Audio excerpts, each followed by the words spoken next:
Selamat pagi Bapak Ibu dan Saudara yang dikasihi Tuhan. Selamat berjumpa lagi dalam program Resapi GKJ Margoyudan. Doa dan harapan kami, semoga Bapak Ibu dan Saudara dalam keadaan yang damai sejahtera dalam kasih karunia Tuhan. Sebelum membaca dan mendengarkan firman Tuhan pagi ini, mari kita satukan hati dengan Tuhan dalam doa.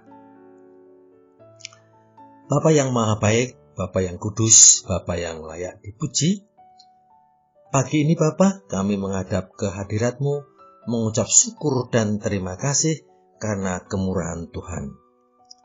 Tuhan sudah melindungi dan menjaga hidup kami dari malam hingga pagi hari ini. Terima kasih pula untuk nafas hidup yang Tuhan berikan dan kesempatan yang Tuhan berikan juga. Kami mau pakai hidup kami untuk memuliakan nama Tuhan. Bapa yang di surga, kami akan mendengarkan firman-Mu. Berfirmanlah Tuhan, kami siap mendengarkan. Di dalam nama Tuhan Yesus Kristus, kami berdoa. Amin. Bacaan pada pagi hari ini kita ambil dari Titus 2 ayat 11 dan 12. Titus 2 ayat 11 dan 12. Karena kasih karunia Allah yang menyelamatkan semua manusia sudah nyata, Ia mendidik kita supaya kita meninggalkan kefasikan dan keinginan-keinginan duniawi, dan supaya kita hidup bijaksana, adil, dan beribadah di dalam dunia sekarang ini. Demikianlah firman Tuhan. Tema resapi pagi ini adalah hargai anugerah Tuhan. Bapak, Ibu, dan Saudara yang dikasihi Tuhan, ada seorang narapidana yang diberi hukuman 15 tahun penjara karena kasus pembunuhan. Di dalam penjara dilayani imannya oleh seorang pendeta dari sebuah gereja yang diberi tugas untuk melayani umatnya di rutan. Dengan ketekunan sang pendeta ini, akhirnya si narapidana ini minta dibaptis.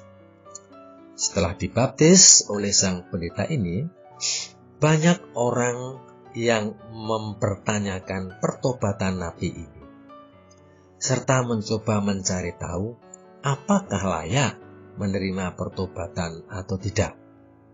Apakah layak dibaptis sebab dosa karena kejahatannya begitu besar. Sang pendeta mengatakan tidak ada dosa yang terlalu besar bagi Tuhan. Tidak ada dosa yang tidak dapat diampuni oleh Tuhan. Pertobatan yang sungguh dari seorang penjahat pasti akan mendapat pengampunan karena kasih karunia-Nya. Apa yang dikatakan pendeta ini sesuai dengan kebenaran firman, seperti yang tertulis di Titus 2 ayat 11 dan 12. Karena kasih karunia Allah yang menyelamatkan semua manusia sudah nyata, Ia mendidik kita supaya kita meninggalkan kefasikan dan keinginan-keinginan duniawi, dan supaya kita hidup bijaksana, adil, dan beribadah di dalam dunia sekarang ini. Bapak, Ibu, dan Saudara, kita diselamatkan oleh Tuhan karena kasih karunia-Nya. Bukan perbuatan kita, bukan kekuatan kita, bukan karena usaha kita, bukan kesalehan kita. sebab kita sudah berdosa, dan kesalehan kita bagaikan kain kotor di hadapan Tuhan. Hanya karena kasih karunia Tuhan, kita diampuni dan dilayakkan. Kita diselamatkan dan diberi hidup kekal. Kasih karunia Allah itu telah dinyatakan di dalam karyanya di atas kayu salib Golgota. Itulah yang menyelamatkan kita. Kasih karunia Allah merupakan anugerah Allah yang tidak kita bayar dengan apapun. Allah memberikan kasih karunia-Nya kepada semua orang, tidak pandang suku, adat, ras, bangsa, maupun warna kulit.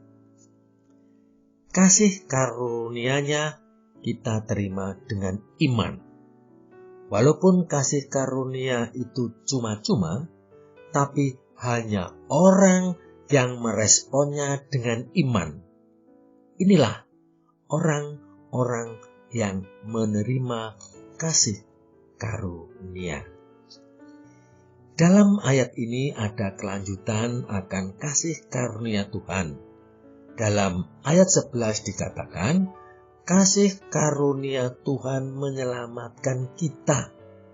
Maka di ayat 12 dikatakan, Tuhan mendidik kita untuk meninggalkan kefasikan dan keinginan duniawi. Dan Ia mendidik kita untuk hidup bijaksana, adil, dan beribadah. Ini menunjukkan bahwa kasih karunia Allah bukan lisensi untuk kita berbuat dosa dan segala hal sesuka hati kita. Kasih karunia Tuhan mendidik kita sesuai dengan karya iman-Nya. Hidup menjauh dari dosa, hidup dalam kebenaran.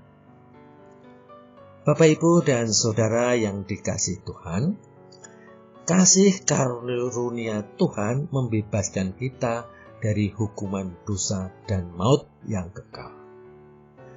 Kasih karunia Tuhan itu menyucikan kita dan segala dosa, tapi perlu kita sadari bahwa kita tidak boleh hidup menuruti hawa nafsu. Adakah di antara kita yang sudah percaya kepada Kristus, tapi sampai saat ini masih menjalani hidup dalam dosa-dosa? Jangan anggap enteng kasih karunia Tuhan ini. Jangan nodai kasih karunia. Kita semua yang sudah percaya harus meninggalkan perbuatan dosa dan hidup dalam kebenaran. Mari, jangan keluar dari kasih karunia Tuhan dan jangan salah paham dari kasih anugerah-Nya. Hargai anugerah Tuhan, hargai kasih karunia-Nya, dan pakai hidup kita untuk senantiasa lebih lagi memuliakan nama Tuhan. Tuhan memberkati. Amin. Mari kita berdoa. Terima kasih Tuhan atas firman-Mu pagi ini. Terima kasih atas kasih karunia-Mu telah menuntun dan menyelamatkan hidup kami. Tuntun kehidupan kami sepanjang hari ini Tuhan. Kami percaya hanya kasih karunia-Mu menjadikan kami bisa menjalani hidup ini dan kami mengerti akan kuasa-Mu. Di dalam nama Tuhan Yesus Kristus kami berdoa. Amin.